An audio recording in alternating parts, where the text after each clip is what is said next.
Anda kembali menyaksikan NTV Prime, kali ini di segmen Dialog Pemirsa. Presiden Amerika Serikat Donald Trump kembali mengultimatum Iran untuk membuka blokade Selat Hormuz.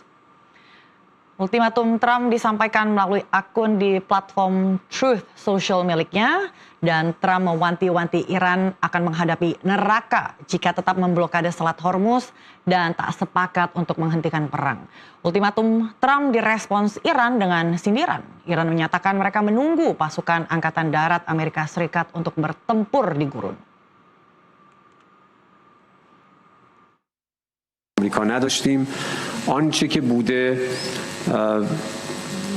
ارائه درخواست مذاکره همراه با مجموعه‌ای از پیشنهادها از طرف آمریکا بوده که توسط برخی واسطه‌ها از جمله پاکستان به دست ما رسیده. موضع ما خیلی روشن هست. ما الان در شرایطی که تعرض و تجاوز نظامی آمریکا با شدت ادامه داره، حتما همه تلاشمون، همه توش و توانمون مصروف دفاع از خودمون هست. این ادعاها رو ما صادقانه ارزیابی نمی کنیم. عضویت در معاهده منع اشاعه برای ما فقط یک نام باشه در یک کاغذ و ما نه تنها نتوانیم از حقوق مندرج در اون بهره برداری بکنیم، بلکه مورد تعرض و اجحاف قرار بگیریم. خب فایده عضویت در این سند چیست؟ ما کماکان در این سند عضویت داریم و مادامی که عضویت داریم حتما نسبت به تکالیف مندرج در اون. Sementara itu, Inggris mengumpulkan 39 negara lainnya untuk membahas upaya membuka kembali Selat Hormuz tanpa kehadiran Amerika Serikat. Pembahasan difokuskan pada langkah politik dan diplomatik, bukan militer. Iran memblokade Selat Hormuz untuk Amerika Serikat, Israel, dan negara-negara sekutunya, yang kemudian berimbas ke perdagangan global yang menjadi terhambat.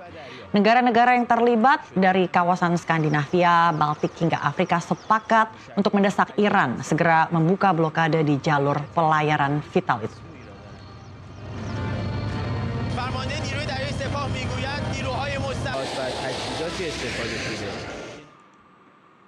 Ya, Donald Trump mengultimatum Iran untuk segera membuka blokade Selat Hormuz Senin ini. Di sisi lainnya, 40 negara yang dimotori Inggris berkumpul mencari solusi tanpa mengajak Amerika Serikat. Lalu apakah ini sinyal berakhirnya dominasi Amerika Serikat di Teluk, dan bagaimana juga dampaknya jika ultimatum dilakukan Trump terhadap ketahanan energi global termasuk Indonesia? Kita akan bahas bersama para narasumber yang sudah tersambung sore ini. Ada Wakil Ketua Komisi 1 DPR, Dave Laksono, yang akan bergabung nanti. Saat ini sudah ada Pak Anton Ali Abbas, Kepala Center for Intermestic and Diplomatic Engagement. Pak Anton, selamat sore. Sore, Mbak Desmona. Pak Anton, kita melihat ancaman Trump untuk menjatuhkan neraka di Iran ini sebagai satu ancaman nyata atau gertak sambal atau pepesan kosong belaka. Jadi nggak usah lah dianggap serius-serius amat gitu. Ya, jadi kalau membaca Trump ini memang unik. Satu, ucapannya sering berubah-ubah gitu ya. Itu satu yang harus dipahami. Yang kedua adalah kita juga harus melihat apa yang pernah Trump lakukan. Jadi Trump ini sudah beberapa kali gitu ya yang kita bisa lihat. Jadi dia melakukan ancaman, lalu ada yang dia lakukan, diteruskan, diwujudkan gitu. Ada yang tidak diwujudkan. Yang diwujudkan misalnya ketika kita bicara kasus Venezuela. Jadi Trump melakukan ancaman kepada Venezuela, lalu itu direalisasikan, gitu ya. Kenapa direalisasikan? Karena memang pada saat dia melakukan ancaman, gitu, memang dia melakukan juga pergerakan pasukan ke arah Venezuela, sehingga kemudian itu dieksekusi. Jadi itu bukan ancaman pepesan kosong kalau kasus Venezuela. Lalu yang kedua ada kita lihat ada dia ngomong terus, gitu. Jadi ancam, tapi tidak dilakukan. Kasusnya kasus Greenland. Gitu, dia melakukan ancaman bla bla bla, tapi dia tidak melakukan tindakan apapun. Kenapa? Karena memang dia tidak sama sekali melakukan pergeseran pasukan untuk mencaplok yang namanya Greenland dari Denmark. Nah, ketika kita bicara tentang Iran, pada awalnya, pada ketika Januari maupun juga awal Februari kan dia juga sering kali melontarkan ancaman. Tapi kemudian itu direalisasikan. Kenapa? Karena memang dia melakukan pergeseran pasukan. Gitu, pergeseran pasukan dan itu kemudian ternyata serangannya. Jadi ada banyak pada akhir Februari lalu banyak juga analis yang menganggap bahwa ini adalah pepesan kosong. Tapi kenyataannya tanggal 28 Februari diluncurkan serangan itu. Nah, pertanyaannya, apakah kemudian deadline tanggal 6 April ini akan ditepati atau tidak ditepati? Sejauh ini memang ada pergeseran pasukan. Ketika kita bicara pasukan, ada pergeseran pasukan. Jadi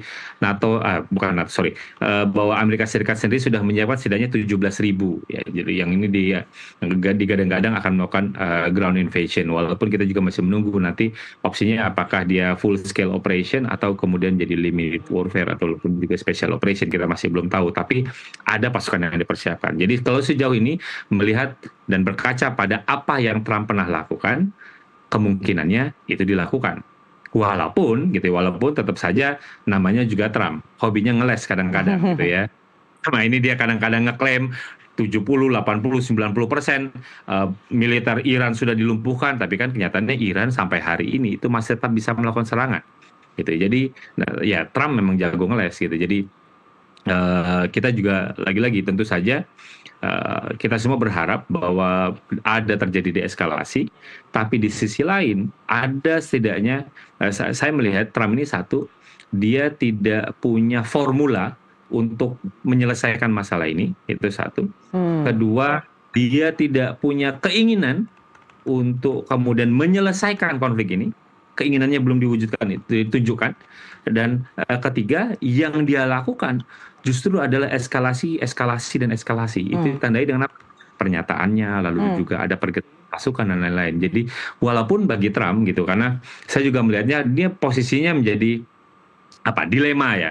Di satu sisi kalau dia tinggal gelanggang gitu ya, dia kabur saja seperti yang dia omongkan bahwa saya akan meninggalkan ini 2-3 minggu, tapi kalau tanpa kemenangan yang jelas tentu dia akan punya kerugian, apalagi dia akan menghadapi pemilu setelah di November ini tahun ini. Lalu tapi kalau kemudian dia meneruskan eskalasi ini dan semakin tidak terkendali, maka dia juga tentu akan punya dampak gitu ya, dampak tidak hanya politik tapi ekonomi dan termasuk juga nanti akan berapa. Jadi posisi dia memang lagi terjepit. Ini yang sebagai pemimpin negara besar tentu dia masih harus mencari solusi untuk menyelamatkan mukanya ya. Karena ini kan bukan oleh Iran, tapi disebabkan oleh Amerika Serikat. Jadi sebenarnya karena dia tidak ada satu formula yang pas ya untuk menyelesaikan konflik ya. Jadi secara tidak langsung mau tidak mau hanya melontarkan ancaman-ancaman dan berharap agar Iran bisa nurut gitu terhadap ancaman-ancaman yang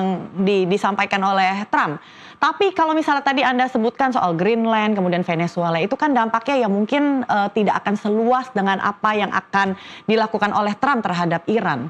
Dan sebagai tadi Anda sebutkan juga Pak Anton, pemimpin negara besar, pastinya sudah menghitung-hitung, sudah mengkalkulasi akan seluas apa. Selat Hormuz ini nggak main-main loh Pak Anton, ini adalah satu selat yang bisa menghancurkan ekonomi global karena jalur perairan yang sangat vital ya, banyak sekali kapal-kapal tanker yang membawa minyak dari negara Teluk ke seluruh perdagangan internasional. Senekat apa sih Trump ini?